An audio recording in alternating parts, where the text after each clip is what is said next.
Last night, some deviously clever thieves hatched a genius idea on how to steal an ATM machine using a forklift. This isn't the first of its kind, and it certainly won't be the last. In fact, it's a pretty popular genre of content online, with surveillance cameras capturing goofy ATM heists, and it's always a whole team of clowns that show up to the party, and somehow none of them had any neuron activation to plan beforehand because it almost never goes right. It seems like ATM robberies are done exclusively by people that can't tie their own shoes, but then also somehow have access to the wackiest vehicles ever. Like, last night it was a forklift.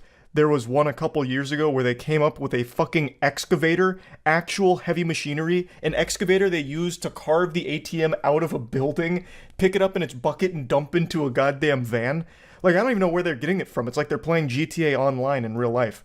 But yeah, it's always just so interesting. So I want to show you a few of them. We'll start with last night's forklift heist. This happened in Sacramento, and it's like something out of a SpongeBob episode with every villain is lemons here. So there's only a couple of chess pieces on the board here. We have the white pickup truck on the top and the forklift on the left. Now pay close attention to that forklift operator, because he may be out here committing a crime, but he said, "God damn it, I'm not violating OSHA regulations." Robbery is one thing, but violating OSHA regulations, that's an unforgivable sin, and I will have no part in that, thank you very much. So that gentleman's in the proper forklift attire, complete with even the hard hat, and then he just fires this bitch into turbo drive. He engaged the NOS boosters and just gave a big wallop to the ATM, knocking it off of the pedestal there. And then he begins the second part of this incredible scheme that they've hatched. The truck driver throws that ass in reverse to get in the proper position to receive the ATM, and then the forklift driver comes over here and just skewers it. He starts pumping it a little bit, hoping to get the tongs on the actual ATM unit itself and not just the outer casing. It's like an egg, and then the orange stuff is the shell, and what he wants to get to is the yolk in the middle. So, with the delicate hands of a surgeon, he gets underneath it and cradles it like a baby. So, mission accomplished so far. He's got the ATM on the forklift, and now it's just the last little piece of the puzzle, and he blows it. Yeah, he blows it. A bit of a fumble there, miscalculation, could have happened to anyone. And as you can see, it's happening to the best of us. Now all of a sudden there's a spectator in the stands. Another car swoops in here, a variable they couldn't have accounted for, and this had to be the most shocking moment of that driver's life. What started as just a normal trip to the ATM ended up with him getting caught in an idiot's sandwich, so he says, "You know what, I'm not hungry, I'm going home." And just when you thought this game was over, sports fans, wait until the fourth quarter, because look at this comeback. A perfect exchange from forklift to truck bed. Dominic Toretto puts pedal to the metal and drives off. No need to fasten or secure the ATM in the truck bed. It's not going to fall off. They're operating off hopes and dreams. And when has that ever not been enough? According to news reports, the ATM fell off a few miles up the road and ended up causing a car accident. So I can only pray that whoever was involved in that accident is okay.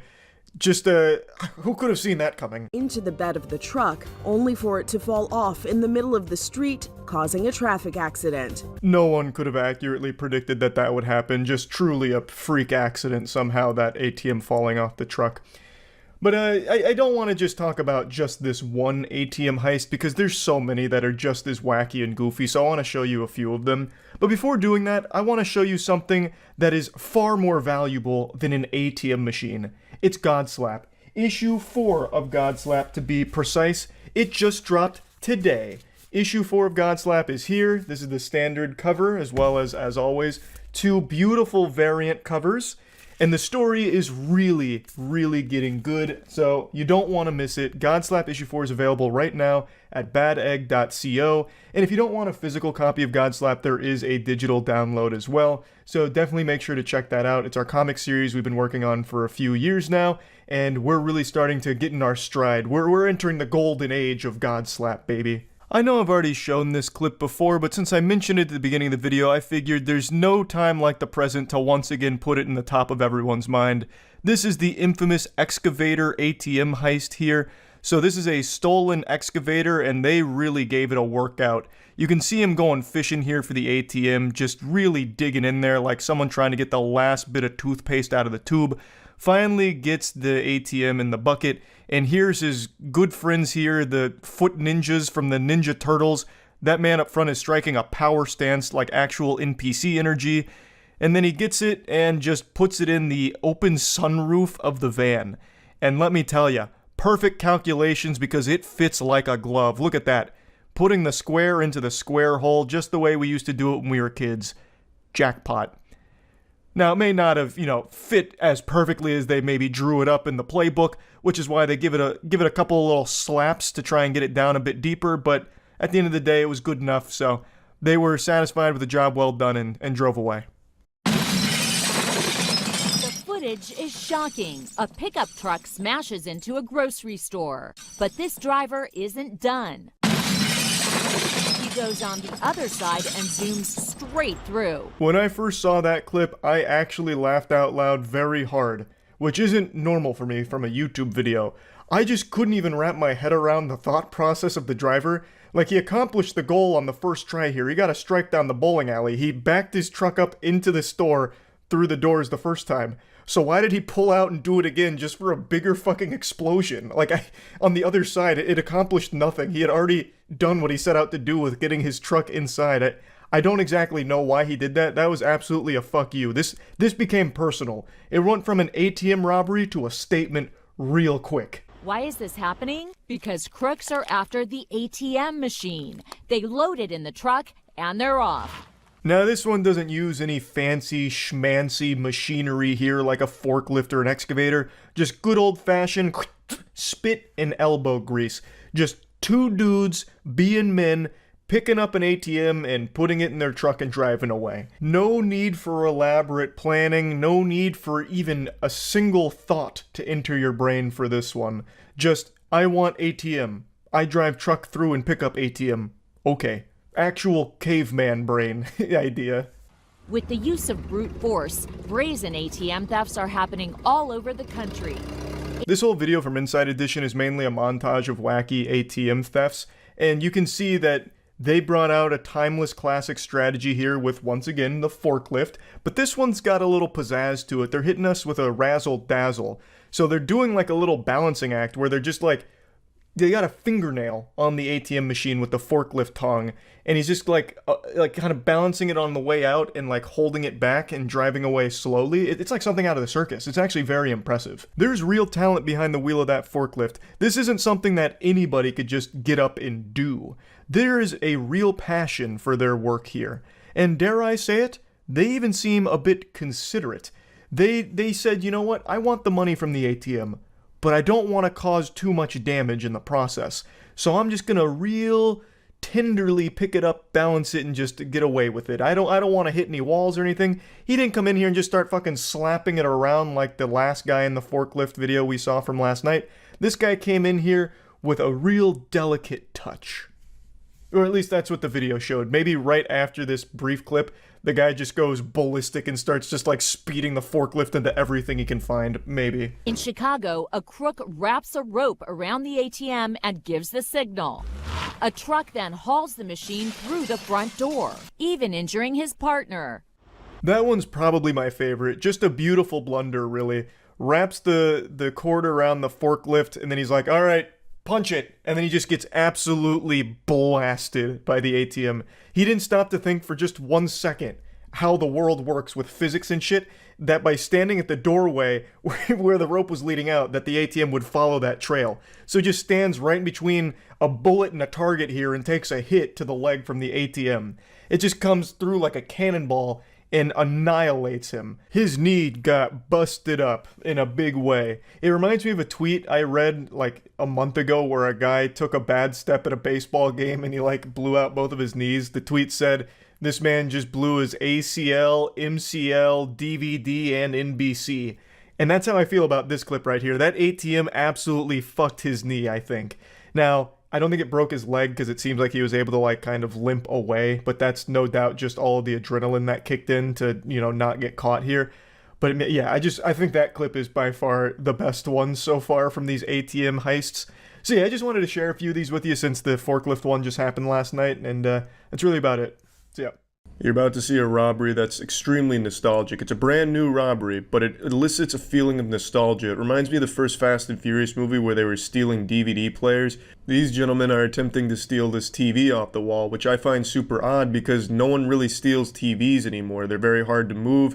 they're less expensive than something smaller like an iPhone, and just really don't see a lot of TVs being stolen anymore. But these guys must be like thieves that time traveled from the early 90s to late 2019, and they're just confused by the scary future. But, you know, they see TVs like, shit, they still got TVs. Yeah, boys are back in action, let's steal this bitch. That's probably still worth it. Unfortunately, the security camera doesn't capture any sound, but if it did, you'd probably be hearing the Benny Hill theme being played over the loudspeaker, and this guy right here that's fucking DJ turntabling the TV on the wall shouting for help. Luckily, there was a vigilante in the area hearing the cries, but I guess those windows must be clean as shit because he thought that one was open instead of the broken one next to him, so he hits that like a dog trying to come inside but hitting a glass door. The cavalry arrives and they get their third friend opening the trunk, which is just very overconfident, thinking they're actually going to get this TV off here.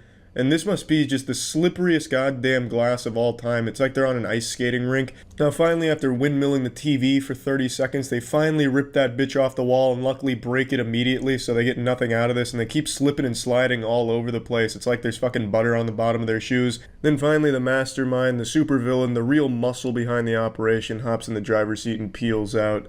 They may have left empty-handed, but at least their pride is intact. Their spirits were probably still high, and I imagine they drove away looking for the nearest Radio Shack or Blockbuster to rob next. Let's go through this one more time and watch the slippery bandits in action again. I've mounted a few TVs in my day, but I've never seen one with this kind of range of motion. I've never seen one that you could spin like a fucking washing machine. His tactics also don't make sense because he's going with it, he's trying to like unscrew it and then kind of like kick flip off it. I don't even know if these two guys know each other. This guy comes from way downtown, like out of fucking nowhere for a surprise RKO. I can't imagine that they plan to be this far away from each other. This might just be like a really nice coincidence, like shit, I was trying to rob this place too, fuck it, this guy's already here, let's try and help. Damn, we're not strong enough to help. And it's super slippery. No doubt his hands are sliced up from landing on that glass, but he's a trooper, so he doesn't let the pain bother him. He goes and rips that TV off. At this point, it wasn't about stealing it, it was about teaching the TV a lesson. You don't fuck with the slippery bandits. That fucking TV thought it could make these guys look stupid? Unbelievable. No one makes these guys look stupid. I don't know if they got caught or anything, but I imagine if they did, they'd probably just immediately go to jail and hope that the video never surfaces. Like they're in the fucking courtroom. I didn't do it. Well, we have video, you did it. Fuck it, don't show it. I did it. Just please don't show it. It's gotta be real fucking embarrassing. But yeah, that's it. So yeah. In case any of you have been feeling a lack of self-esteem or a bit hard on yourself, I wanted to show you a video that will prove that no matter what's going on with you, you will never be as pathetic as the man I'm about to show you.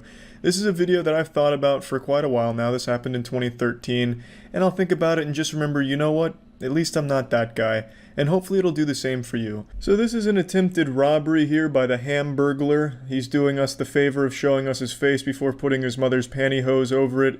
Then he comes back into frame looking like fucking Goofy here, about to commit a felony. He's got a brick armed and ready, launches that bad boy, it doesn't work, he panics, trips, falls a couple times, and then scurries off. One of the finest crimes our nation has ever seen. A smooth operation. This is up there with the Zodiac Killer when it comes to mysteries. In fact, this man was never caught. Probably because the detectives were too busy laughing at him, but they never did catch this man. He could be out there still terrorizing meat stores to this day. Throwing bricks, bowling balls, perhaps even dropping full grand pianos through them, Looney Tunes style. This menace is still out there.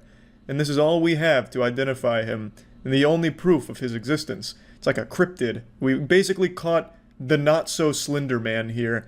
This guy is fucking incredible at everything involving disasters. It is perhaps the worst attempted robbery ever recorded. He's actually kind of a pioneer when it comes to attempted robberies, because this isn't the standard meta of robbing a place for money.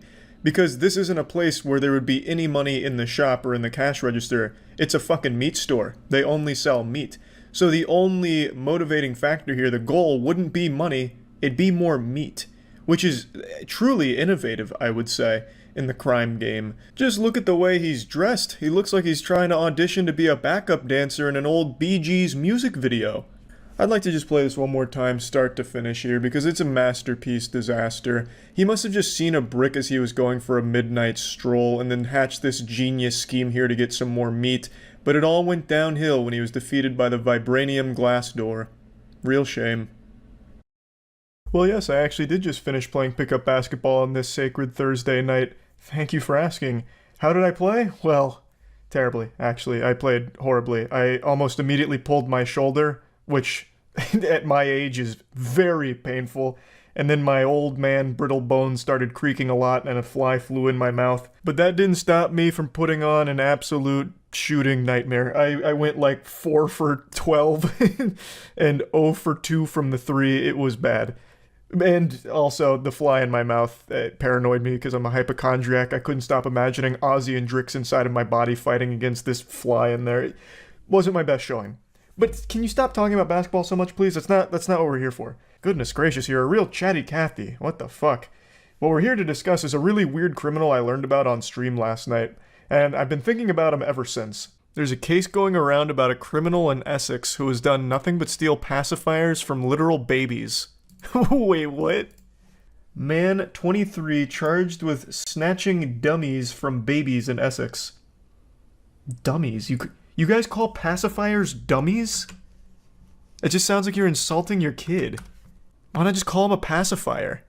A man will appear in court charged with snatching dummies out of the mouths of babies. What a cartoonishly evil plan. Does he at least sell them or something? Like, what's the motivation besides just making a baby cry?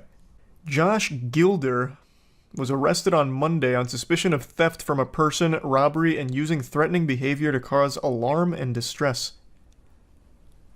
This happened on 4 occasions, apparently. The serial pacifier robber, burglar. What does he do with them? Does he just take them out and run away, or does he take them out and put them back? Like, what does he do? Oh, here we go. We got some more information. All right. The story just took a really interesting twist. So according to her, he uses the dummy to soothe himself. So what he's doing, and this is a revolting thought, he is taking the pacifiers out of babies' mouths and then sucking on them himself. That is fucking gross. Holy shit. He said he would take the dummy and then go sit in a tent and use the dummy, describing the thefts as purely acquisition, so acquisitive. Goulder also admitted causing harassment, alarm, and distress to a police officer the day he was arrested. He told the officer, "If my stuff gets broken, I swear I'll kill you." He denied 3 charges of assault relating to 3 of the 5 children who he took dummies from. Still shouldn't be stealing them from babies. Bit of a hot take there from me, but, I'll say it with my chest. Stealing from a baby is... well, that's pretty low. I'm just gonna say, he's a jerk. He's a bit of a jerk. When police were initially looking for this guy, they released this photo hoping that someone recognized him, when it's just a photo of someone's back with a hoodie on. But I guess it worked out in the end because they did apprehend him. He was taking candy from literal babies, pretty much, and they eventually did arrest him for it. But I really like the idea that someone sees this and they're like, "Oh my god, that hoodie. Wait a minute, that frame. I know exactly who that is. That's my buddy Josh." And who knows, maybe that's exactly how it happened. But yeah, they did apprehend him, and the whole story is very baffling. That's a odd crime, for sure. But I want to give you a little bonus crime that I learned about on stream last night. Actually, you know what? I'll give you 2, because we went down a little bit of a rabbit hole with weird crimes. So this next one is about a serial mannequin pisser who's still on the loose, so beware of any mannequins. They might be marked with urine somewhere out there. So just sleep with one eye open. I work at Target, and one day we found that somebody had peed on a mannequin. Turns out he'd been hitting other Targets in Minnesota and peeing on mannequins. The guy has not yet been caught. Don't worry, I'm on the case. I just looked up urinating on mannequins, and the first thing that came up was a Wikipedia page called Mannequin Piss. Is this him? Does he have his own Wikipedia page? And here's a urinating mannequin, which is an art piece. I think I found the culprit for your phantom pisser that keeps coming in and urinating on the mannequins. I think it's this guy. Got him. And this next criminal is not some unknown menace. This is actually a very well-known criminal. Burger King. And the crime, horrible food. But this time around, what they were guilty of is a promotional marketing campaign that led to the death of a few children, infants. during their Pokemon promotion of 1999. I don't know how many of you knew this, but I was completely unaware that this ever happened, so I learned about it on stream last night, and I thought this was a really weird thing that happened back then that I haven't really heard too many people talk about. Have you heard about the Pokemon ball toy that killed a bunch of kids? What? Reflecting on the Burger King Pokemon disaster of 1999. What? I've never heard of this. Some of the most iconic toys of the 90s showed up on greasy trays across the country, but perhaps the biggest frenzy arrived with a series of Pokemon collectibles from Burger King at the turn of the millennium. Pokémania hit a fever pitch in 1999, and the frenzy had a body count. Time magazine helped introduce the Japanese imported phenomenon known as Pokemon to the mainstream. Okay. At the very center of their page, a space normally occupied by heads of state, religious leaders, and business magnates, Poliwhirl leaped out at the reader. I actually vaguely remember this cover. While parents, journalists, and psychologists were mulling the attitudinal impacts of the fad, a far more banal Poké-danger was emerging. On December 11th, 1999, 13-month-old Kira suffocated to death in Northern California. A Pokemon toy from Burger King Kids Meal was believed to be the cause. The company had begun a massive Pokemon promotion in connection with the Pokemon the First movie, which debuted on November 10th. The 56-day promotion, one of the largest in history, was intended to run from early November to end of December.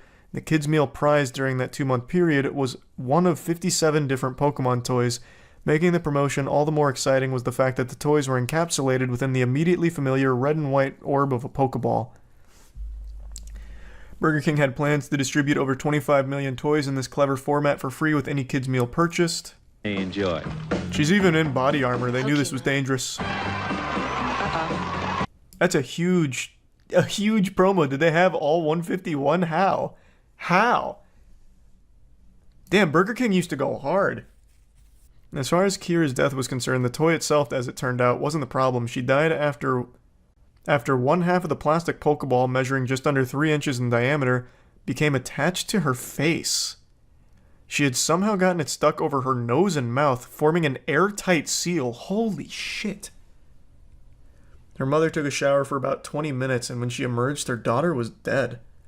Spokesperson for Equity Marketing, the toy maker that had partnered with Burger King, would later state that the toy meets or exceeds all federal safety guidelines.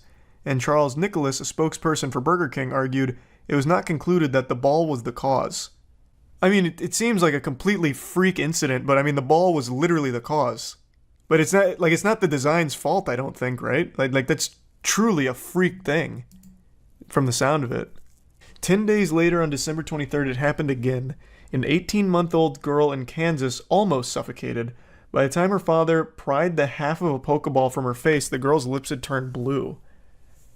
When we found out about the first death, there was a realization that this could be a huge national concern.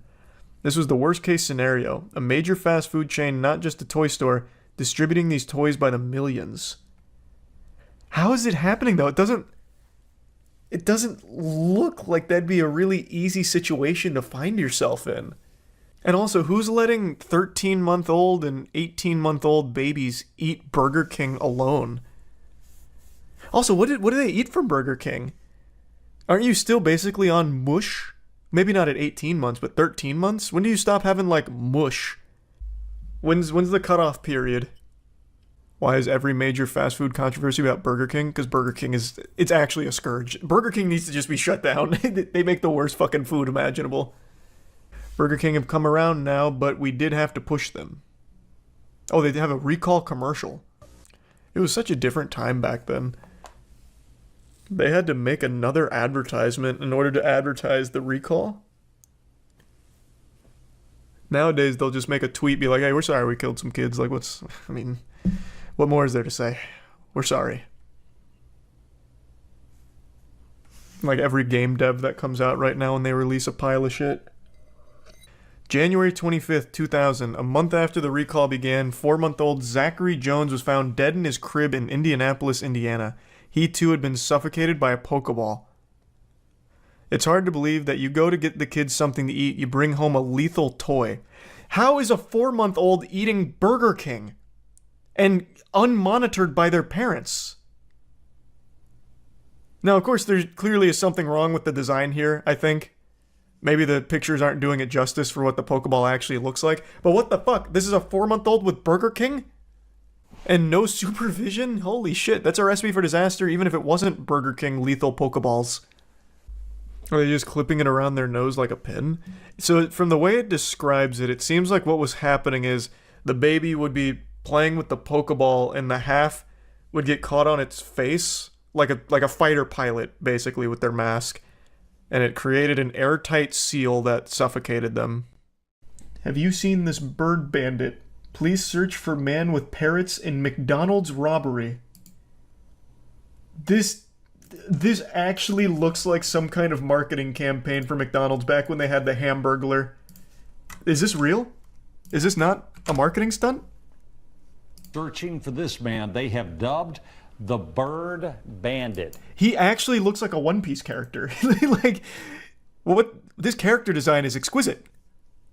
And that's a real parrot? Check him out with his friends there on his shoulder. Investigators are accusing the man of robbing someone with a knife. Yep, police say the same Well, that's man not was very later nice. spotted in another store What a jerk. carrying the 3 birds that you see right there. News 4. Wait, 3 birds? I wish you would stop graying it out when I pause it. Hold on, let me find the picture of him. It's a little blurry to tell. He got 3 birds on him? It's like that guy from John Wick. Man, and that is a mean goatee. It's coming to like a dagger's point. Benson has Also, I like this right here. Anyone with any information is asked to contact police. I think if you've ever seen this guy in your life, you probably remember him. This is like the lowest level attempt at concealing your identity ever. He's wearing the most identifiable shirt and then 3 fucking live birds on him while wearing... what kind of hat is that? It's like some kind of old swashbuckler's hat. Accused of robbing a McDonald's on Arlington Boulevard in the Seven Corners area Tuesday around 8 a.m. Police say he pulled a knife and demanded money at the counter. Police Oh, he's say even got a pair of sunglasses on. Never mind, he actually did try with the disguise. I've got to say, I'm a little disappointed in the pants. He's got a great shirt, but lame-ass pants and flip-flops. His stylist just gave up halfway through the fit. with 2 live parrots. They appear to be macaws. Wait, they said 3 Clinging though. to his Is cowboy this not hat one? and a third on his shoulder. Reaction from McDonald's customers who say they feel bad for the feathered participants. Honestly, that's really crazy. Like, why would you bring a pet? Don't crime with the birds. Police True. describe the suspect as Agree- being I in his agree with late her. 20s or early 30s. Well, let's not. Okay, also let's not get rid of the theory that the birds aren't the ones controlling him, pulling the strings. Like he could be a victim in this as well. Something like that before. They can talk. God, it'd be so It's cool if the unclear birds were that threatening will the play cashier. Any type of role in the solving I of wouldn't this even be crime. mad if I was In the Fairfax cashier. County, Jackie Benson, News 4. Imagine the birds roll up and they just start like saying some vile shit. Did you hear about the guy that got arrested in Nebraska because he got with a bull in his car? Yeah, it's this video, right? He got arrested? Even my mom sent me this video. She thought it was the coolest thing ever. I didn't know he got arrested, though. I only saw like a little clip of it.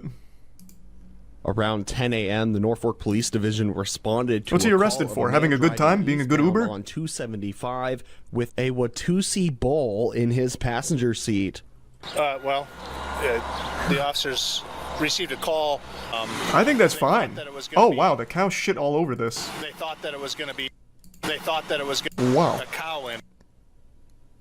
I can't say I ever saw the back of the car. This thing's got a lot of features. The license plate is boy and dog, a custom license plate for that, and then a decal that says lice, and it's covered in bullshit. Wow. I mean, I have no doubt the bull was scared, but goodness.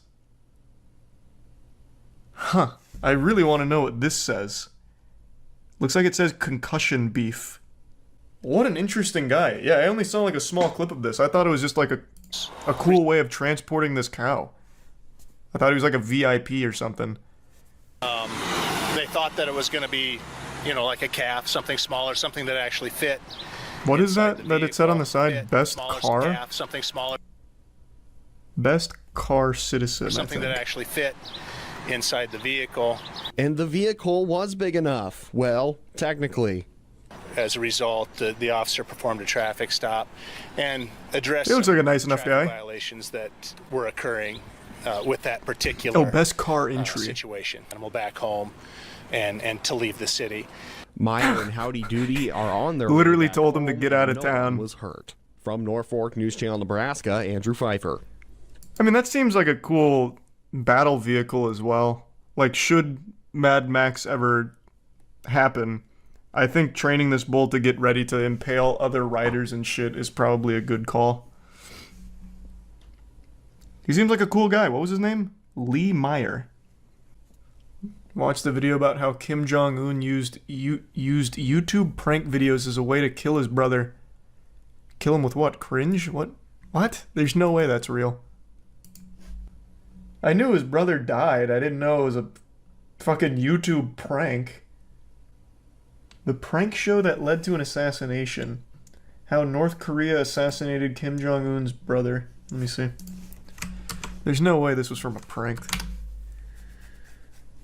In 2017, 2 unsuspecting women carried out a political assassination of Kim Jong-nam, the elder half-brother of North Korean dictator Kim Jong-un, thinking they were participating in a prank TV show. Holy shit, wait, what? In 2016-2017, 2 young women were separately approached by men to perform a series of prank videos for YouTube. One was from Indonesia, the other Vietnam. They were paid a small amount of money to run up to strangers and smear lotion on their faces, then apologize and run away. Wait, where's the assassination? Kim Jong-nam was in Kuala Lumpur airport when 2 women smeared his face with a powerful VX nerve agent. The CCTV footage of the incident shows him at the airport's information desk seeking medical help.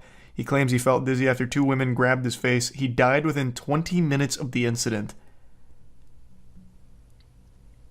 She revealed she was recruited by a man named James, claiming to be a TV producer. For months, the 2 women were groomed to smear random people with lotion and creams. All this while they thought they were participating in a prank show with hidden cameras. Whoa! Wow. I had no idea. I thought this was just like a straight up assassination. I didn't know there was a deeper layer where the people that killed him didn't know they killed him. Hundreds of goats roam Bay Area neighborhood after escaping enclosed. Oh my god. These hooligans. We've got security camera footage. The squad's rolling deep. Lock your doors. Don't come out.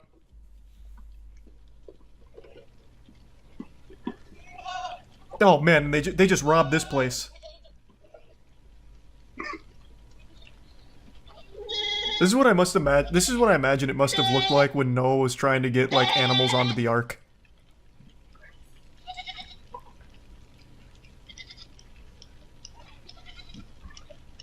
Man, that just doesn't stop. Who had all of these goats? Where are they escaping from? Pepperidge Farms?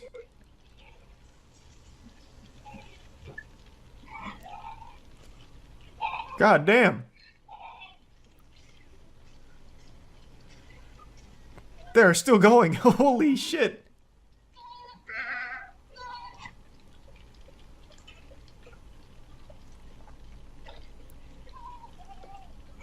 Hey, welcome to freedom. Enjoy the American dream, my friends. Godspeed. Damn, still going, huh? A herder and their dog came to the rescue and corralled the animals back into their pen. No shot. There's like 1,000 goats here. How the fuck would he have gathered all of them? There's no way he got all of the goats back.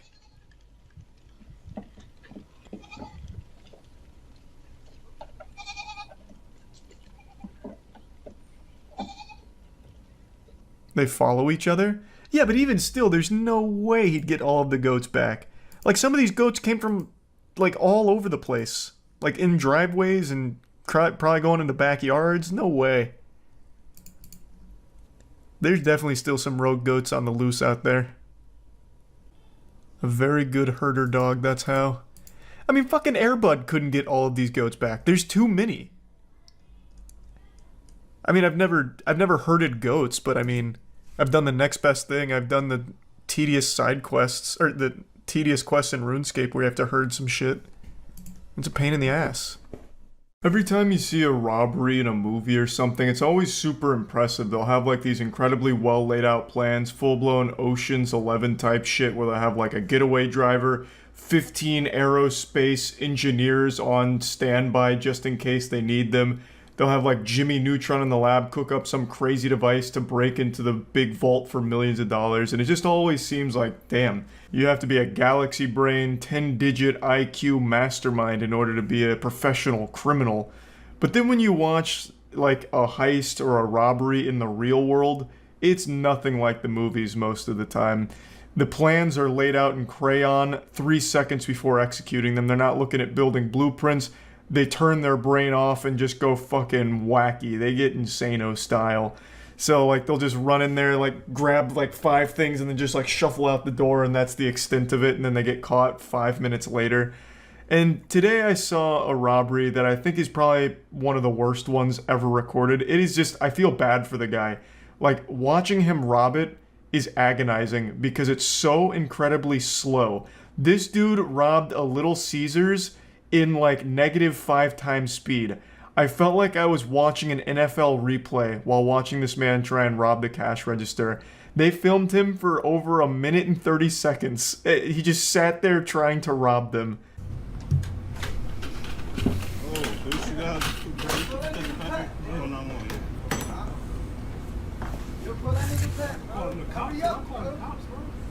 At first glance, I thought this was Pay Money Wubby robbing the place, and I thought to myself, God damn, he is really doing everything he can to get to the bottom of his turd kebab mystery. But then I realized that this is just like a generic default character in GTA Online. This was just like a preset. This guy is coming in here not even trying to disguise himself. Like, he didn't even bother to cover his face. He put on sunglasses, but they're too loose and they keep falling off. It's a disaster.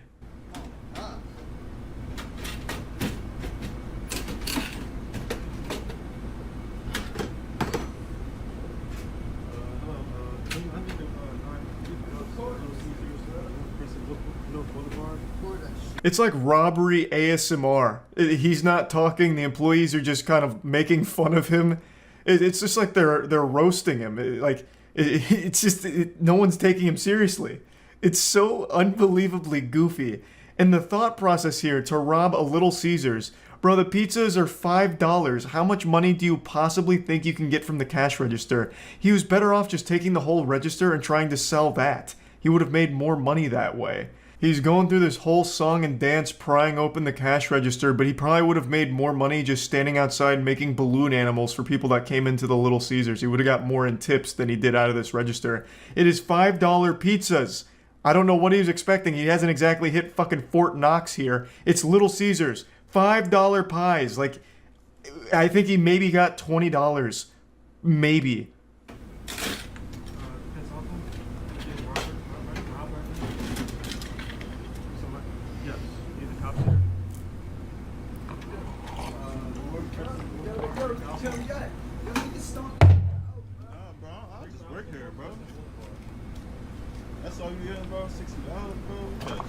I absolutely love that response from the employees. No, I just work here. Like, I'm not gonna risk my life. I'm not gonna beat this man's ass and risk, getting myself in trouble for the sake of saving $60 for Little Caesars. I don't care that much. I'm not paid to be like a fucking Little Caesars gladiator and fight for Little Caesars honor. That's the right way of handling things. Just the employees like, all right, you're robbing it? Okay, I'm not gonna stop you. I'll just call the police, which they do. And then they just sit here and record all of it for evidence. And this man just keeps flashing the camera with his whole goddamn face. They did the absolute perfect thing here in this situation. Take that whole shit. Let me get some. Yo, this nigga really just sitting here, bro. Yo, that's all you gonna take? Don't touch me. Don't touch nothing. Don't touch nothing, bro. Don't touch nothing. No fingerprints, huh? Yes. Yes. This is where it gets so good. So this guy with all 3 brain cells and every neuron in that goddamn barren wasteland of a head starts firing, and he's like, oh my god, I left my fingerprints at the scene. I know what happens next. I've watched CSI Miami. So he goes back in and tries to wipe down the register, as if the fingerprints are the main concern here, even though he's flashed his whole face with no sunglasses to the camera like 8 times by now. And he's doing all of this in the slowest speed imaginable. He's entered cruise control. Like, there's so much evidence here, and the one thing he's concerned about is fingerprints. So he goes in and tries to clean the scene. Very thorough job too, but greed gets the best of him. He became gluttonous, so he goes in for more money, leaving more prints.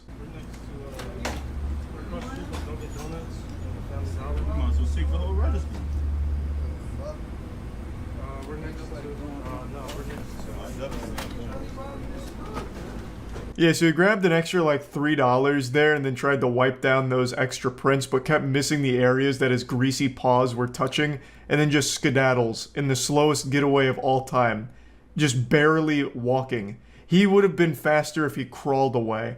Like, Jesus Christ. All in all, I can't imagine he got more than 20 bucks. The guy in the video said 60, but I don't believe that. There's no way he pulled $60 out of that fucking register. All in all, he spent like a minute and a half emptying a register, struggling the entire way, looking super stupid just to walk away with less money than the register costs for repairs, and risking jail time.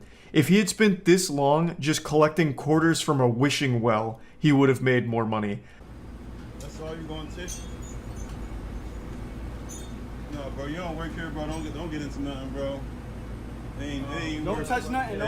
Yo, the store is shut down. The store is shut down, bro. Yo. I've never seen a robbery where at the end of it, everyone's laughing at the robber. Like, what? How shameful. How truly awful. The most miserable and slowest robbery ever recorded here. It's like a PSA. You know those like over-the-top PSAs where it's like, you don't want to smoke a cigarette because you'll explode. And they just have like these crazy exaggerated cigarette smoking things. That's what happened here with this robbery. This is how, watch out kids, you don't want to rob. Look at how hard it is. And he's like fucking struggling with it for 2 minutes. Oh my god. There's no follow-up. I don't know if he got arrested. There probably won't be a follow-up since it's like a petty crime, but I'm sure he didn't get away for long. He was probably arrested in the parking lot because he probably just sat there. I don't even think he even bothered to like get away. But you could also see that the customer that had come in while the guy was still robbing them was really contemplating if it was worth beating this guy's ass. He could have easily snapped him in half, I think, and then he even like, you know, wandered out the door a bit to contemplate further, but the employees are like, bro, it's really not worth it. And it wasn't, you know, he didn't need to beat his ass. This was far more embarrassing than any ass beating could have been. So hopefully that customer also did get like some pizza or something, and they all just laughed about it. What a remarkably embarrassing robbery, and I just wanted to share this today because it put a smile on my face. So yeah, that's about it. So yeah. I don't know if it's movies or Grand Theft Auto 5 that's rotted my brain, but when I think of bank robberies, I always picture some absolutely massive event that's thoroughly planned and it's a huge deal. Like when I hear, oh, a bank got robbed, I'm expecting the follow-up sentence to be, and then Spider-Man stopped the robbers. I've just always imagined bank robberies like it's straight out of a cartoon, you know, high-tech security, damn near impossible to pull off successfully. You know, you see like an Ocean's 11 movie, you're like, wow, no one's ever going to be able to actually rob a bank like this, huh? They've just always made it sound so fucking wild, saying things like, all right, we're going to need a 20-person team in order to pull this one off successfully, boys. The target is a 15-inch thick steel titanium concrete vault door that's protected by a retina scanner and biological deposit box for fingernail clippings, and it'll only accept it from the head honcho of the bank. You also have to sing the fast part to Eminem's Rap God, and if you fuck up a single lyric, the alarm sounds and the FBI is swarming within 30 seconds. It's also protected by a moat with 45 crocodiles inside and 24/7 security, and they're all ex-Navy SEALs. We're gonna have to be in and out within 5 seconds. The job is simple. You know, like in my tiny reptile brain hears all this and I'm like, wow. Well, no one's ever going to be able to actually rob a bank, huh? For some reason, I've just been under the assumption that banks in the real world have similar security protocol. Obviously, not with like all the sci-fi security protocols like infrared laser beams everywhere that you have to dodge. I've just been under the assumption that they're highly protected and robbing them is still extremely difficult. But in reality, that's just not the case. Bank robberies happen all the time, and they are nothing like they are in the movies.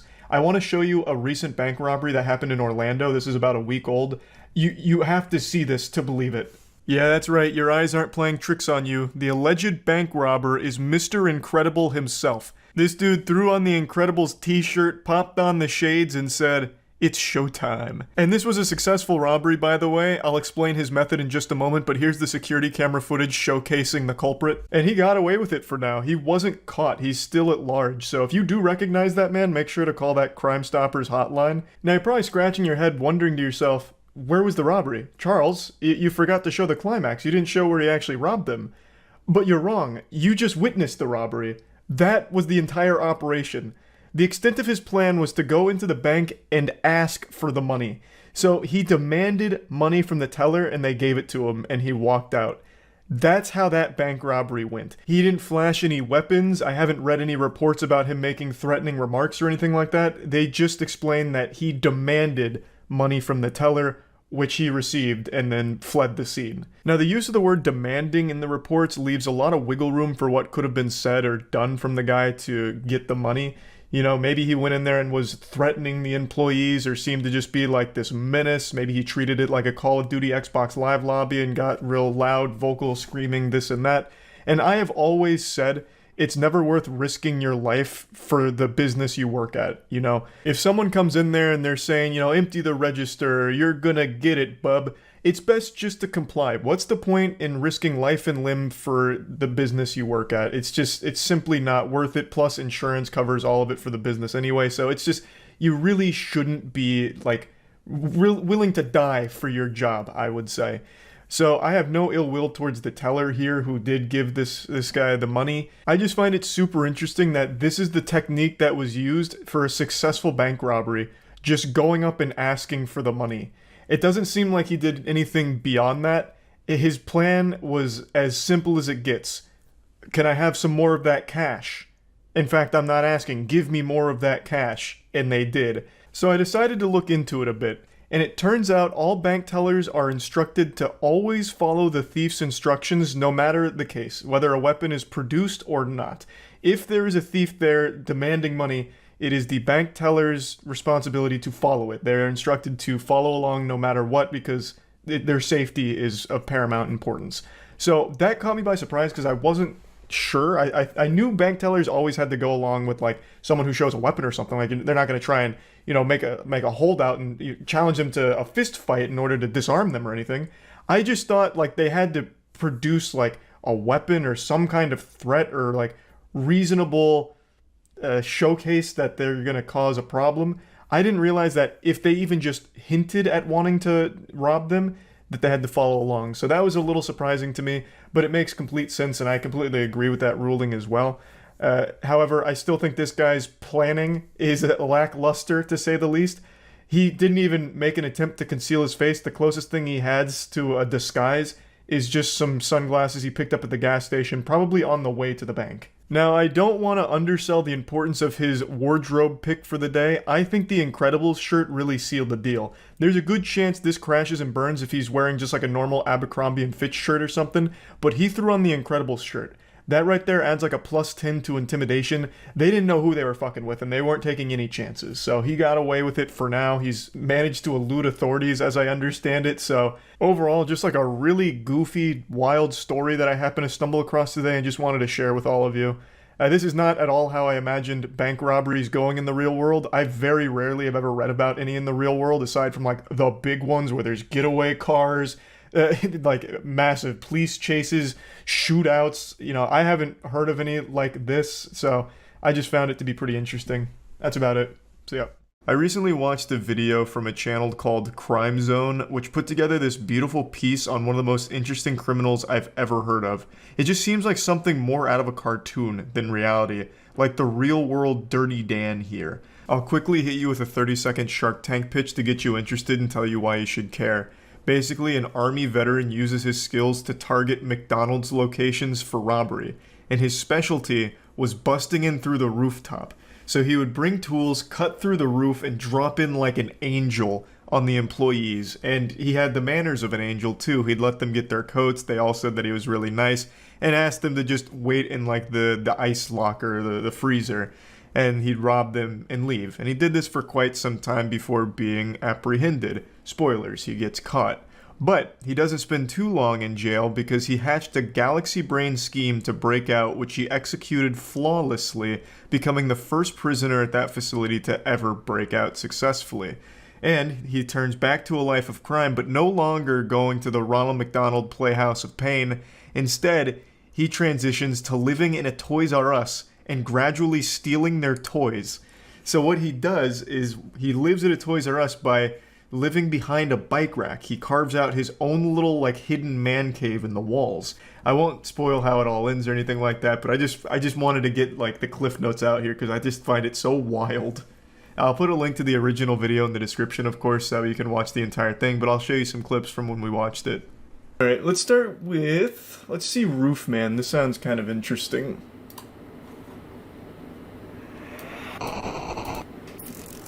I do love criminals that hide in attics and shit. Nigel and Luke here, and welcome to Crime Zone.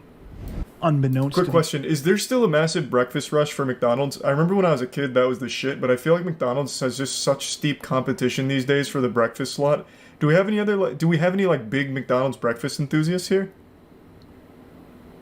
Because near me it's kind of just like no one cares anymore. Overwhelmingly yes. Wow. I just think the McDonald's breakfast has really fallen off. It's like Netflix stock, but for food. Once he had the cash, the masked robber walked all of the employees into the cooler where they were locked inside. It seems kind of nice. They were asked if they wanted to grab their coats to stay warm while they waited for help to arrive. After they have a police sketch and it's just a Hamburglar. Fled. While the employees didn't know it at the time. I saw a video of two women stealing everyone's food inside a restaurant. Don't remember where, though. Probably McDonald's. Actually, I take that back. Probably Waffle House. Waffle House is a restaurant you go to and you're just looking for fights. And maybe, like, a waffle or two. I think it's a Prime Sun City. So this is basically the only fast food specialized robber is what I'm getting. While little is known about why Jeffrey Allen Manchester chose to turn to a life of crime, what we do know the better question is why turn to a life of crime for fast food? Known as Roofman, he lived what appeared to be a normal life, to put his military training to a different kind of use. In November of 1998... Do you really need military training to rob a McDonald's? I feel like you could just go in and be like, I just want the money in the register, and like, make like a finger gun in your jacket and be like, yeah, just take it. Like, I don't think you really needed all like the special ops training just to become like a fucking Filet-O-Fish fondler. Felon. Damn, that would have been better instead of fucking fondler. It doesn't even make sense. But man, this guy, those McDonald's employees, they didn't know who they were fucking with when he busted through their ceiling. 1 second they're just serving up a quarter pounder, next second they got goddamn Jason Bourne coming through the top turnbuckle. That's While cute. The bulk of Manchester's robberies were committed in California, he would eventually hit McDonald's locations in Nevada, Oregon, Minnesota, Massachusetts, Maryland, Virginia, and both of the Carolinas, making off with an estimated $100,000. Manchester would use tools to cut a hole in the roof of the location, dropping down anywhere from 10 to 15 feet. So what? I still am super confused on why the roof. What tactical advantage does he get from busting in right here behind the counter as opposed to just rushing through here and jumping over the counter? Just like the element of surprise? No alarm? I guess, but there's still employees there either way, right? Because like they said, he was always really nice to the employees and telling them to get to the back and shit, so there's still people there. So at that point, the alarm's kind of worthless, wouldn't you think? When they caught up to him a short time later, he was still carrying his rifle, as well as a nylon bag containing drills, pry tools, hammers, and all of the cash he had stolen from the two McDonald's locations. True to his reputation, Manchester didn't put up a fight when cornered by officers, instead telling them, quote, "You guys did a really good job today." With Manchester's arrest came a flurry of news articles announcing he was ultimately sentenced to 45 years in prison on charges ranging from robbery with a dangerous weapon to kidnapping. Little did anyone know that his story was far from over. Really? He busted a hole out of the Following prison his cell? conviction at the end of 2000, Went out the Jeffrey roof? Manchester was sent on the afternoon of June 15th, 2004. Now the roof Jeffrey man can be Manchester anywhere. put his plan into action and escaped from the Brown Creek Correctional Institution, making him the first person to do so in the facility's 11-year history. Hey, that's pretty Once good. again, well, 11 years the isn't roofman super long. was That's still free. good. It was here, at an unassuming retail plaza, that he would set up a living space that would baffle and amuse both the public and law enforcement oh my god, he officials opened his for own years to McDonald's. come. A For his franchise new owner. home, the roofman chose a Toys R Us store located in a complex called the Triangle Shopping Center, just off of Monroe Road. He raced remote control cars on the roof in the middle of the night, rode bikes around the store for exercise, and managed to get most of the nourishment that he needed by stealing and eating baby food. Toys R funny- Us had all kinds of snacks. He didn't need baby food. I remember back in the heyday at Toys R Us, you could get like fucking pounds of Doritos and shit. My man's over there just eating like meat sticks and apple mush when he could have been feasting on Doritos and Oreos. This man just said, fuck it, I want the Gerbers. Thanks for some Dreadnought in the prime elbow. This actually seems like something out of Codename Kids Next Door. Like one of the villains infiltrates a toy store that the kids are shopping at in order to torment them and scare them at night. Man's actually the boogeyman at the Jeffrey's Play Palace here. I have looked literally everywhere in the world for a single picture of this man's laboratory here. You know, Dexter's lab kind of shit. Because the way it's described in the video and the way it's described by the authorities, it sounds fucking incredible. He had baby monitor surveillance spy systems set up across the store to keep eyes on everyone, all the workers and all the customers and everything. He had so many toys and shit and a really elaborate setup with running water all in his like secret man cave in the Toys R Us walls. I want so badly to know what that actually looked like. I can't imagine a world where they didn't take pictures of it. They'd have to, right? Like, it's evidence. So surely those pictures exist somewhere, and I am begging any authorities that were involved in this case to just release the photo evidence. Let us see it. Let us just take a gander. I have to know what his little secret lair looked like here in this Toys R Us, because it must have been so fucking cool. Or maybe it's overhyped and it was actually just like a really small like coffin of a couple of toys that he'd stay at.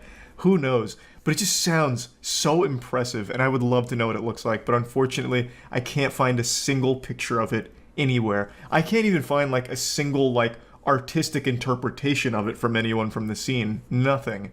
But I know those pictures have to have existed. So I hope someday they surface. And when the holiday season rolled around, no one donated more to the congregation's toy drive than he did. Of course, these toys were actually all stolen from the store where the roofman was hiding who's out. gonna miss the toys though, huh? It was during this time that he realized he could tunnel directly through the store's wall into the adjacent unit, which just so happened to be an abandoned Circuit City. This time, maybe this guy is responsible for Toys R Us and Circuit City going under. After they found out that this man was living in their walls for, it's been almost a year, I think now. They just got so fucking paranoid that the business started sinking. God damn. What a cool setup though. That is like the most early 2000s shit imaginable. Like that is your early 2000s shopping starting kit. Toys R Us, Circuit City, and Radio Shack. The only thing he's missing is a Blockbuster. Then he tunnels underground and goes right to Blockbuster or some shit. he also added more baby monitors to add to his makeshift surveillance system, Holy and even shit. installed a smoke detector and piped in water from the Toys R Us next door. Wait, Many how? report- How would nobody ever hear that? He piped in his own water line? How would he be able to successfully do that? It's not the hardest thing in the world to do that, I guess, if you tee off of an already existing line, but still, I feel like you'd absolutely hear that, because you have to like drill into the walls and shit, and you have to tee off that pipe. That's kind of crazy. Yeah, I mean, I guess just doing it like in the dead of night without anyone being around, you'd probably never notice. In order to continue to travel between the Toys R Us and the Circuit City as he pleased, Manchester left the tunnel between the two units intact. I bet so many similarly kids saw him blending behind the trap bike doors rack he and had just got created scared and in didn't with say the anything. walls on both sides. On December 26th, he decided it was time to pull off the big robbery that he had been planning.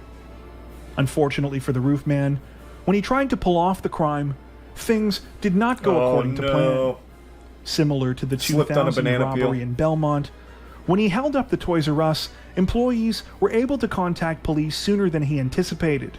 Manchester responded by punching her, stealing her gun, and running away. That's aggressive. Amazingly, He used to be though so the nice. roof man seemed cornered, Circuit he City managed to changed escape him. through his trapdoors undetected. It's unclear whether or not he returned to the hideout within the Circuit City, identified him as the man who had been going by the name John Zorin, and were shocked to discover who he really was. In a bid to cover his tracks, Manchester burned down a dentist office where he had gotten his teeth fixed while on the run. How does that... presumably worried that police would be able to find his dental records there. Okay. This had the opposite effect of what he Man, intended. prison really and changed only him. made investigators more suspicious. Manchester showed up, believing he would be able to see his girlfriend one last time before continuing his life on the run. He arrived with flowers, but was arrested by waiting officers before he could make it inside the apartment. Manchester is currently incarcerated escape at again. the Central Prison The in roof Raleigh, man's not done. where his projected release date is December 4th, 2036. Do you know of any other cases like this that you think we should what check a out? cool story. Tell us about them in the comments section below. Thank you for watching. That prison is 5 minutes from my house. Bro, you might want to move just in case the roof man gets out. He'll start living in your walls. Sleep in fear, man. Sleep in fear. Neither of them. Oh, Steve from Blue's Clues is out. Judge Buzzard springs into action. And it's on. Like the judge is going after them on foot Two himself. escapees are in handcuffs and prison issue sandals. Oh, he ate shit. He's like the Terminator As does out here. This bright orange clue here. He's just slow riding They it. made it to the third floor. Uh-oh. Here he comes. Man, this guy loves and now to the justice. second, just one floor away from freedom. Oh God. Buzzard is gaining some ground. Judge Buzzard! About to fucking eat him! Oh! The judge tackles the lagging defendant just outside the Damn exit it. to the building. Both have second-degree escape added to Yep, their there you go. charges. I didn't try to escape to get out. I tried to escape to get well, and I tried to do what I could, do what I could do to get my drug addiction. What? We're heading out to Jackson, Michigan. to the Okay. Fourth Circuit I mean, I guess Court. that makes sense. He was just running from the courthouse to rehab. He didn't want to wait. This man, Jacob Larson. This incident's a violation of a restraining order against Jacob. All those messages were like, a lot of them were like last year. Man, you really can't afford like a usable camera here. This quality is abominable. It's like a fucking picture of Sasquatch. 4 months earlier. Yeah, I know, but it's like this, like, fatal attraction. Are there even people here? This is just like a video game glitch, like when you go out of I bounds. told you, you know what? I told you to leave her alone. And apparently that... Oh, please fight again. God damn it, I want to see it again. Today, you're going to jail for the jail. You and her are all Hey, you know what? You got a bad attitude. You had a bad attitude last time you were in court. Okay? You and her are buddy-buddy. Y'all get along. He's probably fucking your girl. What do you think about that? County jail. You want to go for a year? Try it right now. Do it. One more He's bluffing. He doesn't have the power. Over Facebook. You're going to jail for a year in the county. 365 days county jail. Can't do it. What do you mean you? It's crazy how many people say you can't do that. He's the fucking judge. Like, what do you mean? This man can tell you have to stand on a corner with your butthole flexed in front of a traffic light if you wanted to. Put your hands behind your back. Get to know you all too much. I'm good. That's all right. 93 days. It holds true. The quickest way to tell when someone's an insufferable asshole is when they call themselves a good person or a nice person. That's how you immediately know that you will never like that person, and they certainly are not good or nice. As he pulls out what appears to be... He's going in! No one seems to notice until... He's making a statement. Shockingly, he lights up. And this time it's noticed immediately. Hey, we the people deserve better. Oh, what a hero. My man. We the people deserve better. And on that day, weed was legalized. Taken away by the court officer, slapping Boston with a disorderly conduct charge, as well as another charge of possession. But he can sleep easy at night knowing that he was on the side of justice and brought change. The joint that changed everything. There's a lot of things that you can do, and your life doesn't have to be over. That is a useless law, but that was such a fucking dumb idea. Like, what did he expect? My god, he's so brave. That's it, I'm changing the law right now. Apparently, here's some snickering from Casal's family sitting in the gallery. What the fuck? You can go too. Whoever can sit here at a tragic moment like this and laugh and smile. No, throw her in jail. Fuck that. If I was a judge and heard that, she'd be going right to jail. Fuck her. You cannot come down what to a the piece Frank of Murphy shit. Hall of Justice. Ma'am, you are being taken into custody for criminal contempt. Your disruptive and disrespectful behavior disrupted today's proceedings, and you, ma'am, are going to the Wayne County Jail for 93 days for direct contempt. Now that's what I'm fucking talking about. Well, it's been a while since I've had a full-blown justice boner, and that just triggered it. I wish it was more than 93 days, though. Donna seems to have learned a serious lesson from just one night behind bars. Don't you fucking dare let her out. Miss Coulson, is there something you'd like to say? Yes, I deeply apologize. In fact, laugh at her. Laugh at her. Laugh in her face. A hearty belly laugh. Ho ho ho. Ha ha ha. Judge reprimands father of 40 children. Holy shit. 40? Next, we're in Miami, Florida, where Judge Nusheen Safey's about to Thanks, Brian recognize a Christ. familiar name on her bond hearing docket.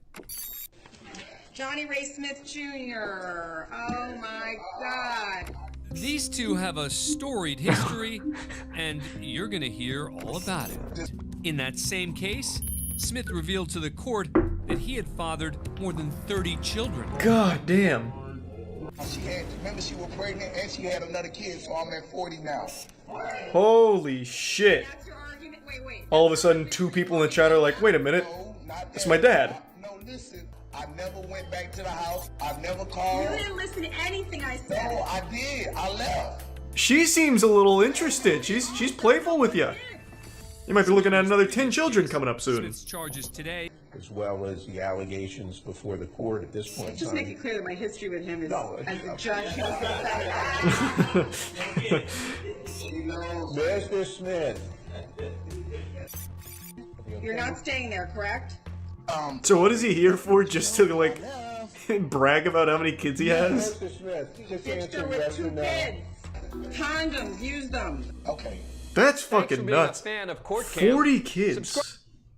Holy shit. Man caught with drugs in the courtroom, huh? filled with some kind of powder. He's not entirely sure what it is. So he has it tested. He snorts it.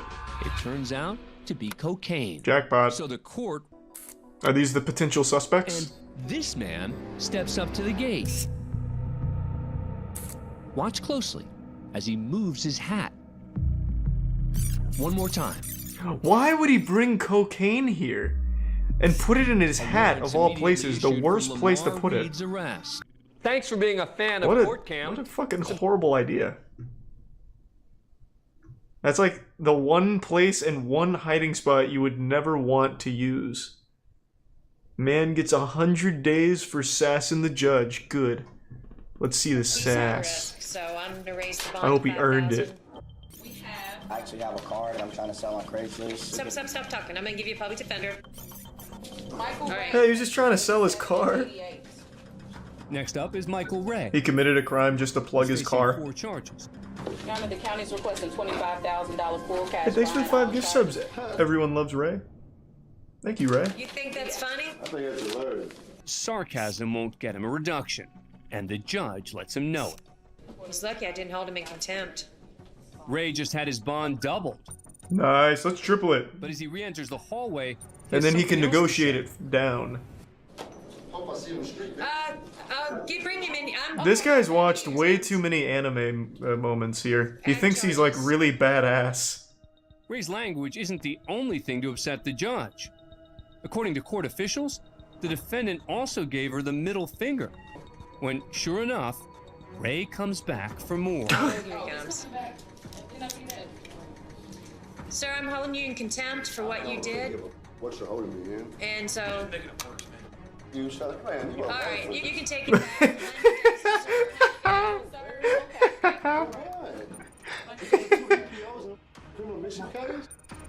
That's right. That felt like something right out of GTA RP. He's done. I think we need to. Yeah. Can we bring him back? Yes. What started out as 4 serious charges has grown into a grand total of 10. Nice, go for 20, don't be a bitch. Minutes. Yeah. No, I figured that's just a That definitely cut deep on the lawyer being called useless like that. Thanks for being a fan of He didn't Court like Cam, that. where it's very early on a Sunday morning, and all is quiet. Until... Oh, shit!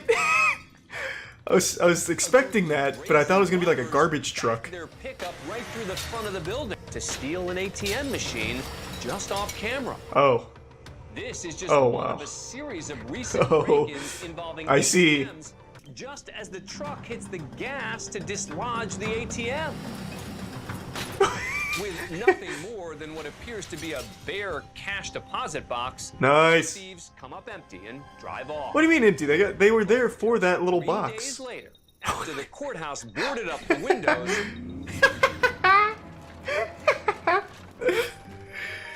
This is some fucking straight up Tom and Jerry shit. finish the job. Angel Lopez, Thomas Ortega, and Toby Perkins are arrested and charged with theft. Could they have woken the guy in the top left up for his mugshot at least? They're lookouts. Thanks for being a fan of Court Cam. Subscribe to Holy A&E shit. So they actually did get money out of them? Isn't it extraordinarily difficult to actually break into one of those? Like, here, let me see. What would I type in to find that? Maybe this would work?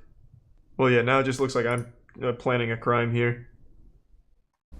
You hear about the Florida woman who got her entire driveway stolen. How does that work?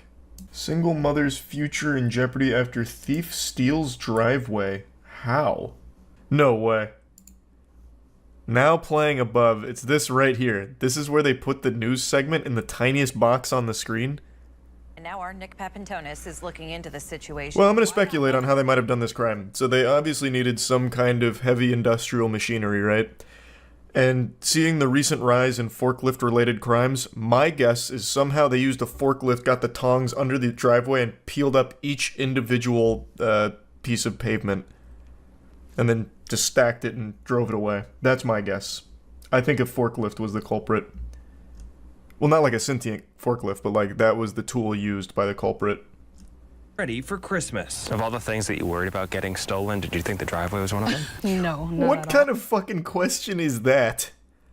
Hey, out of all the possible things that could have been stolen from your house, did you ever think it'd be your driveway? Like, fucking obviously not. That's not a thought any sane person would ever have. Like, you can't exactly padlock your driveway. No one's gonna ever consider that the Grinch might come through and just take the whole pavement up. Why even ask that question? It's super stupid. One told Brochu a Tampa area man identified Oh, as Tampa. Andre asked Let's them go. to price out a replacement. Again. 1 week later, this let's footage from go. Brochu's doorbell camera captured a bulldozer tearing out the concrete and hauling it away. Jesus Utter Christ. shock. I've never seen this before. 0 for 1 on guesses. It was a bulldozer, not a forklift. And believes Brochu is the victim of a scam. But neither woman knows what Such a scam weird, is. yeah, it's a weird multiple people scam. come forward saying that they've seen things like this happen, whether it be driveways, roofs, painting, even outside the exterior. So it's happens more often than we actually see it. Deputies have launched a I just don't criminal believe that. Why would this happen often? What do they get out of it? I mean, I guess the cat's probably happy about it. They like dirt. But what is the scam? So you have their driveway now. Then what? How do you get money out of it? Do you hold it for ransom? Because even they're saying they don't exactly know what the goal is with it. Can't have shit in Florida, they stole the damn driveway. True. So the house value goes down. I guess, but are they making an offer on the property? Because if not, you get nothing out of it other than just fucking with them. So I guess it could just be evil for the sake of being evil. What a crazy heist. Tonight. What a bizarre story. Couldn't agree more there. What a bizarre story indeed. Stealing a whole fucking driveway for no reason. This is some shit out of Ed, Edd n Eddy. Like, actually cartoon logic. Like, stealing a driveway is actually something out of Cartoon Network. The only thing that makes sense is what the chatter said, driving the property value down to make an offer on the house. But it doesn't seem like that's what they're doing, so it really feels completely worthless, and they just stole a driveway just because they had the equipment to do so. There's a guy in Detroit who had his whole porch stolen. Recently? Detroit man says his porch was stolen. This was in 2018. Oh my god. This was in 2018. What the fuck? That is interesting. Oh, wait, it's not real. The first update here.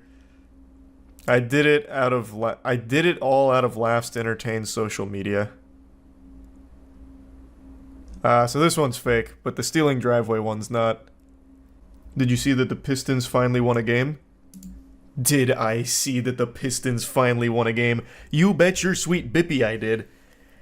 I'm a little upset because I predicted they would beat the Celtics, and they almost did. The best meme I saw about it is the Pistons miraculously overcame a 21-point lead in order to lose in the end to the Celtics.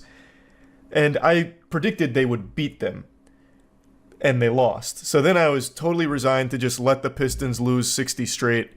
And then they come back today and they fucking win. It actually made me mad because I could have looked like a prophet. I actually would have looked like a legitimate, like what are they called? Soothsayer? To get that prediction right would have been big for me. But I got it wrong. They won today though. So they snapped the 28-game losing streak. I was reading some of the memes here. I didn't watch the game. I just saw that they posted this. And usually when they post final, it means the Pistons lost in another triumphant fashion. But they actually won, and I was looking at some of the memes. So, Winghouse said every time the Pistons win a game, it's 5 free wings. And that's been a big joke because the Pistons lost for 3 months now, or 2 months, whatever. So it's just been this meme about how everyone's starving. Like, oh, no wings, Wingstop got the easiest advertisement ever because they don't have to give away wings because the Pistons can't win. So now I've just been going through the memes here. Sure hungry. Rev up those fryers, because I am sure hungry. It's been pretty fire, actually. All they need to do is win 50 games in a row to make the playoffs. That's what I'm predicting. I think now's the time. They got 28 games worth of losses, and as the old adage goes, you learn more from failure than you do success. So they've got tons of invaluable knowledge now. I think they win 50 straight. What does your new tattoo mean? Absolutely nothing. I just really like the design. This time around, I told myself this next tattoo I was getting was going to have meaning. So I once again got a meaningless tattoo. But, dagnabbit, I think it looks nice. It's not done yet. I still have to go back, but that's basically the bones of it. It's a balloons map. Yeah, kinda. Once it's finished, it'll be less balloons-esque, but I really like it. I really like how it's coming out. You did this, they could have gotten rid of the 76ers all-time loss record, now they tied it, fuck you. Hey man, I got it wrong. I said they were winning last game. So it's not my fault. Surprisingly, this isn't new. Look up entire driveway stolen in Central Florida. Happened in 2012. This isn't the first driveway being stolen? Yeah, well, you're right. This also happened in Florida, too. Man, Florida thieves love driveways. A woman in Reddick, Florida didn't even have to open her front door to realize she had been robbed. That's because thieves stole her driveway. Well, the brick pavers that made up the driveway. Is there footage of it? No. The victim arrived home around 6 p.m. on Tuesday and felt a large bump as she attempted to turn into where her driveway had once been. She got out and realized it was gone. Apparently neighbors didn't think anything of it because construction workers had recently built a barn elsewhere on her property, so no one stopped the thieves as they took the bricks. Thoughts on Mickey Mouse becoming public domain? Oh, yeah. That happens on January 1st. Mickey Mouse is hitting the public domain. Well, Steamboat Willie Mickey Mouse. Which is fine. We're going to use him in the MWL, mark my words. We'll have him fight against other public domain property like Winnie the Pooh. Right around the same time as Epstein's List. I wonder what Steamboat Willie was up to. Oh, interesting correlation. So I can promote my own movies with a whistling mouse. I guess. You can use Winnie the Pooh right now if you want. There's a lot of public domain property that you probably don't realize is public domain. Though I think most people know Winnie the Pooh is because of the god-awful horror movie. Did you hear about that devil comet that's going to explode in the next few days before it reaches Earth? We've got to stop naming like comets and asteroids like this. God of Chaos, now the devil comet. Devil comet bigger than Mount Everest racing towards Earth and is set to explode soon. These headlines, brother, please. This isn't Mass Effect. This isn't like the Reapers are coming, please. The Devil Comet, officially known as 12P, what a name, Near Automata shit, is currently making its way towards Earth and is anticipated to undergo a significant eruption soon. This comet, which is nearly 3 times the size of Mount Everest, is classified as a cryovolcano, which means it erupts due to the buildup and ignition of gas and ice, much like a frozen soda can. That is so badass. The comet is notably large with a diameter of 18.6 miles. That is wild. It's a very short period comet, completing an orbit around the sun approximately every 71 years. A pattern to the well-known Halley's Comet. Comets like this with an orbital period of less than 200 years are categorized as short period. Comet 12P Pons-Brooks is not a recent discovery. Its existence has been acknowledged since 1812, when it was first observed by comet hunter Jean-Louis Pons, who noted it at a fourth magnitude brightness. However, initial observations were not detailed enough to accurately forecast its future appearances. Thief falls through store ceiling twice?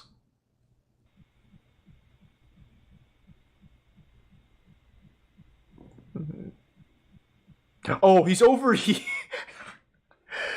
Oh, this guy's a genius. He set up a decoy. I thought this was him. I was wondering how he gets to the ceiling. Oh, we got a real fucking criminal mastermind here. He thought of everything. It's like some shit out of Johnny Bravo when he went to steal a giant diamond. He's got like a little rope and everything. I just don't get it though. Thank God for that rope, am I right? A nice slow descent. What's the point? He's clearly he's robbing the place. Look at all the good loot he's walking away with. Or maybe he just wanted to try out his rope. I'll see if I can break into this place with my rope, fuck it. Oh, he's trapped in here. This man's hatching so many plans, and every single time he thinks of one, it almost immediately doesn't work. But he's on to something now. Unfortunately, the title spoils what happens next, but I like where his heart's at. He's hatched an idea and he's acting on it. I can't imagine where he falls through next.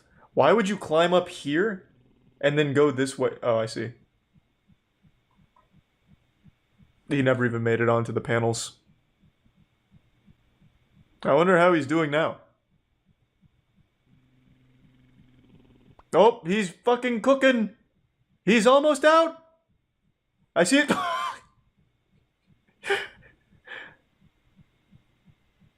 Alright, we were close on that one. I think one more time, and we should be free.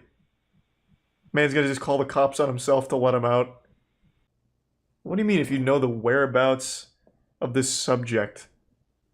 He's still in the store. It's become his sarcophagus. He hasn't left. Just check the store. Oh my god, he falls through the roof as well.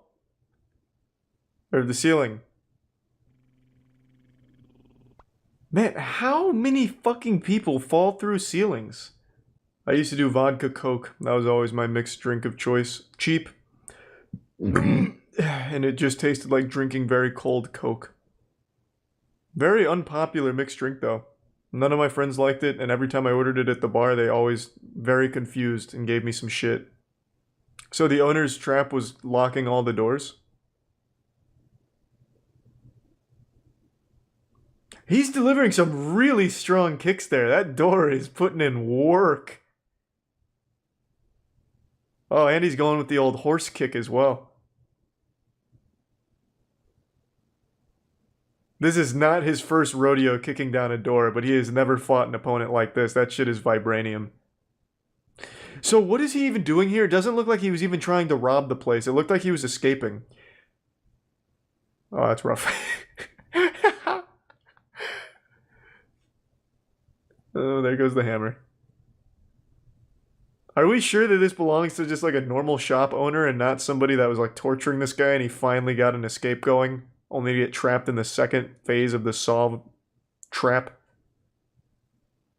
Because it didn't look like he was even trying to rob this.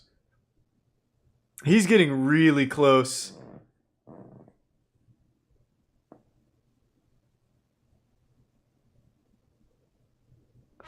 I think that was a really fucking dumb plan. Look how close you are with the door. You can absolutely kick off the bottom, I think. I don't think you'll get through the deadbolt, but you will definitely bust the bottom up. Crawl through it. Can't believe he hasn't torn his Achilles yet. Oh, and now he's just gonna pop his shoulder out of place. Very good, very good. The panic is really setting in. Next he's gonna just take the hammer and start hitting himself with it. I don't understand. Is he running out of oxygen or something? What is happening? That leg is gonna snap any minute now. But I'm sure he's resourceful enough to find a second means of getting this open. Wait, is this one of those push locks where you push it up and pull it to the side? Has that been there the whole time? Oh my fucking god. To be fair, I also didn't notice it. But I'm also not looking at the door in person. I see he's still not free, though. It looks like it is just a closet. This escape room has really bested him. God, did he just live here now or something? Holy shit, how long is this video? Oh my god, he's dehydrated, starving to death. I haven't been looking at the date up here. Is it changed by like a week or something? What's going on? This man's deteriorating. Oh, that was easy. Hey, what's up, pussy? Should have locked the cop in. That would have been a big brain move, but there's obviously another officer over here. That would have been like some mastermind shit, though. He just tucks his legs forward a little bit. This officer becomes trapped and he just has to take on one guy. It's like some GTA RP kind of shit. No, there's clearly two cops is what I'm saying. Chat, Jesus, you would never succeed as a fucking villain. A, cops don't respond to calls alone. There's always backup. And B, he was clearly talking to somebody over here while the officer was behind the door. Yes, I know the quality of the webcam is less than stellar. It looks like the footage from The Dark Knight when the Joker is like selfieing himself as he's torturing a guy. I know it doesn't look great. It's highly pixelated, looking like PlayStation 1 graphics, Charles here, but it is what it is. It's the only webcam that I have, and I really want to talk about something since I can't sleep, which has become all too common. It's extremely late right now. It's 3 a.m. I gotta get up at 7 a.m., and I didn't sleep last night, and I'm not sleeping tonight. Insomnia is absolutely beating my cheeks in, and it's making me mad. But the only thing that makes me more upset than not being able to sleep is porch pirates, and that's what we're here to talk about. Since I was tossing and turning, having nothing but the most inopportune moments for deep existential thoughts, which kept me awake, I decided I'd go on the cyberspace to see if there's any kind of lullabies that could put me to sleep. You know, maybe Jigglypuff could sing me a song or something. But instead, all I found were two very peculiar cases of porch pirates stealing some packages that I just think are really interesting, so let's talk about them.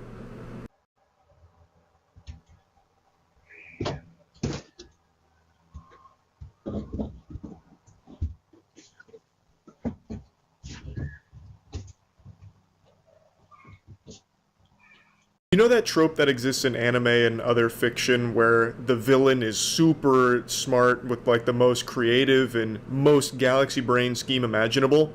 Yeah, it doesn't usually happen in the real world. It's usually just a bunch of fucking brain-dead morons that have the dumbest ideas and then commit a crime. But not in this case. We finally have a rare unicorn here with a turbo genius criminal. So, they wanted to steal a package, but they didn't want their identity to be compromised because most people have Ring doorbells or something similar in this day and age. So, how do you get around this? They don't have the mask technology that Mission Impossible does or anything, so they had to get creative. It seems like they found a nearby traffic cone and hid inside of it, which does a great job of concealing not only their face, but their whole body. This could be a full-grown man, full-grown woman, or a child. There's no telling. The only clues we have to go on are the barefoot pitter-patter from the door to the driveway. That's it. That's not a whole lot of clues. You'd have to get the forensics team out there and start like swabbing the concrete to see if you can get some kind of like DNA off it, maybe? I have no idea. So they might actually get away with this one. I do have a working theory though. I think the culprit here is someone that is familiar with the family. I think it's a family friend or maybe even a nearby neighbor. They knew they could be easily identified by the homeowner, which is why they took such extreme measures here. That, or it's staged. This could just be faked. This could be just a prank, like a staged video for the sake of it going viral, which it absolutely did. But I like to pretend and suspend disbelief here. I like to think that this was a real instance of a porch pirate coming up with a really creative solution. But anyway, there's no further updates that I can find on this story, so this menace is still at large. Sleep in fear. Or in my case, don't sleep at all, because insomnia is a real bitch. But also, if there's any traffic cones nearby, you might want to hide them somewhere so that way they can't be utilized like this and steal your packages. Now, while this one could be faked, the next one is not, because they've been caught. Though they did have an equally creative idea on how to get away with stealing packages. I'm kidding, it's actually a really fucking stupid idea. I'll just go ahead and show you the news segment on it. Dash driver arrested. Police say she was caught on camera instead of taking. Take a look here. Police say Juliana Sagaram stole a package, as you see right there, from a Manhasset home last month. Video shows a woman walking up to the doorstep on Highland Terrace holding a brown paper bag there, and police telling us it was a Chipotle order she was supposed to deliver nearby. Neighbors say this is unbelievable. So Juliana's plan was simple and also not super effective because she didn't get away with it. There were a lot of holes in this scheme. It wasn't exactly a bulletproof plan. While doing food delivery, she decided to take this package here, and I guess her whole idea was if she's in the middle of a food delivery, no one would think twice about her going up to the front of a house, and then she could make a getaway with the package without anyone stopping her. So it seems the whole idea was to avoid suspicion by having a good cover story. No, I'm not here to steal packages. I'm here to deliver food. You're out of order. You lost your marbles. But she failed to account for modern technology, where most people have like Ring doorbells now or anything that records video outside their home, because of the rising problem of porch pirates. So it didn't do anything to prevent the authorities from seeing who she was. And I guess really she just wanted to make sure no one would like interfere with her plan. But I don't know how common that is. Like, I don't feel like there's a ton of people that recognize when a porch pirate is striking, because they usually run up, grab it, and run away. There's not a whole lot of time for someone to fucking swoop in and stop them, unless, of course, she's doing this in Gotham City and Batman happened to be nearby in the neighborhood. Like, I just don't think that is really commonplace. So overall, Buddy with the traffic cone over his head actually had a more effective strategy than she did. But anyway, I just wanted to talk about these because they were super silly. They both came up with pretty creative plans on how to be a scumbag, and one of them so far has got away with it. The other one is at least facing charges, so that's good that she's, been caught. And I guess we'll see if the traffic cone supervillain pops out of hiding at some point again in the future. But anyway, that's about it. So yeah.